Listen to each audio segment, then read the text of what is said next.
In Arunachal Pradesh's Nongsaya Lake, nature unveiled a spectacular treat.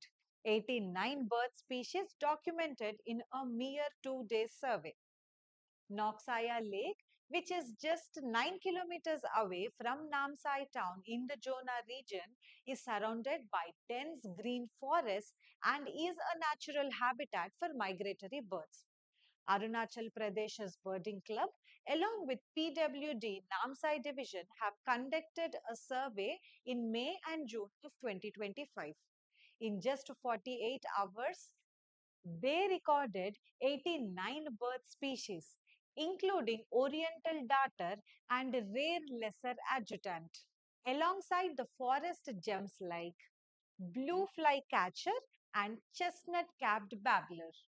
They also spotted butterflies like the exotic Assam pasa, highlighting the ecosystem's untold richness and interlinked biodiversity. Conservationist Komama calls it a gold mine for ecotourism, community living, sustainable fishing, and environmental education. With proper planning, Noxaya could rank among global birding hotspots, covering both ecology and economy. From 89 tweets of wings to sounds of fire. That is how the Nature newsletter reads. Thank you.